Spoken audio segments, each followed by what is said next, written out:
Olá, turma, sou a professora Fernanda. Essa é a nossa primeira aula do ciclo 3. Falaremos sobre o som ao redor de tudo e de todos. Você já parou para analisar que o mundo está repleto de sons e que mesmo em um ambiente silencioso é possível eliminá-lo por completo? É impossível, na verdade, eliminá-lo por completo? Mas o que é som? O som é tudo o que nossos ouvidos podem ouvir, seja barulho, pessoas falando ou mesmo música. Os sons são os que nos cercam, são expressões da nossa vida, da energia e do universo em vibrações e movimento. Quais são esses lugares da música? Então, todos esses lugares têm suas especialidades, entre elas o som, que resulta do tipo de ambiente natural desse lugar e de todos os sons feitos por pessoas e animais, máquinas, bicicletas, carros e mais outros elementos. Deste modo, o som ao redor de uma comunidade, de pessoas que vivem à beira-mar, e completamente diferente do som de uma grande cidade. Cada ambiente tem sua sonoridade específica. São muitos os lugares habitados pelos seres humanos e em todos eles encontramos sons e músicas, desde a sua casa até a rua, do seu bairro ao bairro mais distante, por toda a cidade e todas as outras cidades do país e todos os outros países. Cada lugar tem sua característica própria. Entre elas, o som, que ao redor de tudo e de todos faz parte de cada um desses lugares. Então, dentro de salas de concerto, todo lugar tem o seu próprio som, mas existem lugares construídos especificamente para apresentações musicais. Alguns deles são construções fechadas nas quais as condições de apresentação são muito favoráveis para que a música seja ouvida da melhor forma. São os teatros, as grandes salas de concerto e qualquer lugar vedado ao som externo.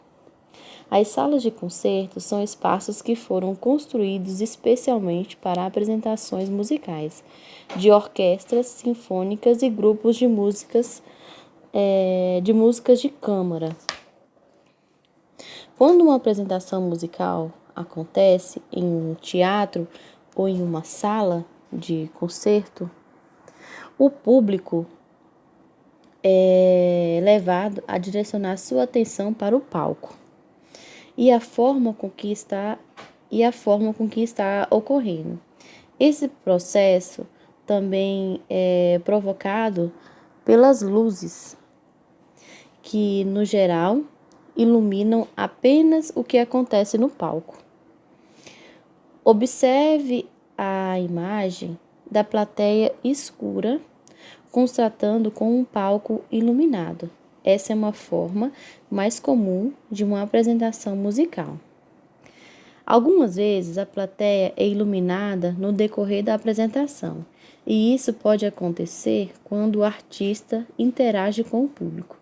Muitas vezes os espetáculos ocorrem em espaços alternativos das salas e dos teatros, como o saguão ou as escadarias, uma prática que vem tornando habitual.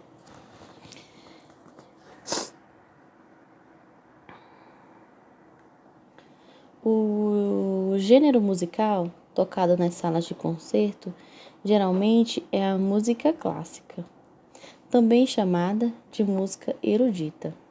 Esse gênero é de tradição europeia, mas há muitos compositores brasileiros que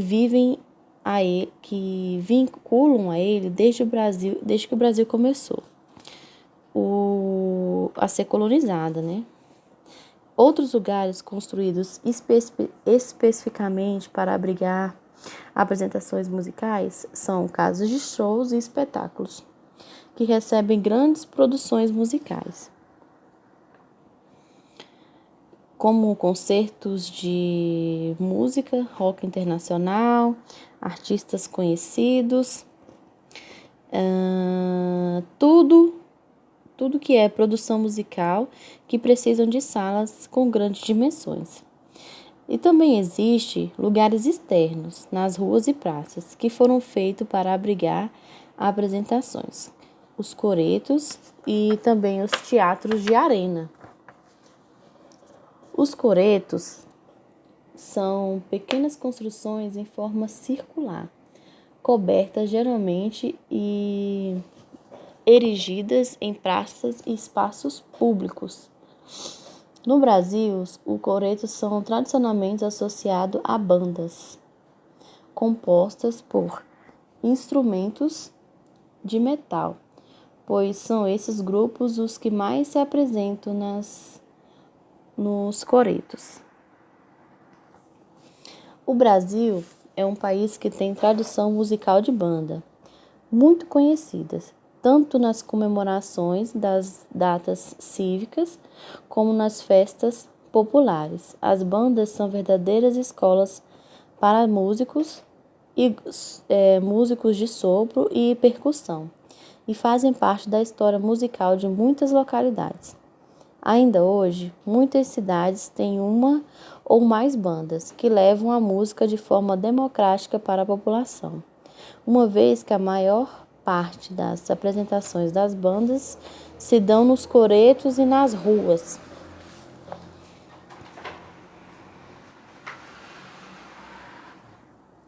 Todos os lugares citados anteriormente são específicos para apresentações musicais, mas é nas ruas e praças que a música acontece de forma mais democrática e popular. Essas apresentações são variadas e espalham músicas por todo o canto, congadas e outros cortejos de festas tradicionais populares, todas de rodas de capoeira, grupos de música que tocam nas avenidas das grandes cidades, blocos de carnaval e etc. A imagem mostra a cidade de Salvador, na Bahia, a primeira cidade brasileira que recebeu o título oficial de Cidadania da Música, no dia 1º de junho de 2016. O programa Rede de Cidades Criativas da Organização das Nações Unidas para a Educação, Ciência e Cultura, da Unesco, tem como objetivo estimular, por meio das atividades culturais, o desenvolvimento econômico e social das cidades. Em Salvador, este programa ele estimula e apoia as atividades musicais na cidade, incluindo o projeto social como o Neogibar, Núcleo Estadual de Orquestras Juvenis e Infantis da Bahia, que tem o intuito de impulsionar um desenvolvimento e integração social de jovens. A banda que vocês viram, essa daí, né, são bandas afro-brasileiras, e essa banda é o Olodum, né? Ela é uma banda que fica em Salvador e ela utiliza as apresentações, né, em todas as localidades de Salvador. É uma banda normalmente juvenil, né? E as suas apresentações não ficam só a par de datas comemorativas como o carnaval. Ela é em quase todos os dias, né? Ou durante a semana ela tem apresentações. Tanto nas casas onde fazem a reunião dos dançarinos, né? E dos musicistas que tocam na banda. Agora é com você. Faça a leitura nas páginas 120 a 124. Responda a pergunta no Google Classroom referente à aula. Valerá como chamada. Assista a apresentação Orquestra a Tocar Música Maestro disponível na página da pasta, na pasta da aula de hoje. Bons estudos e até a próxima aula.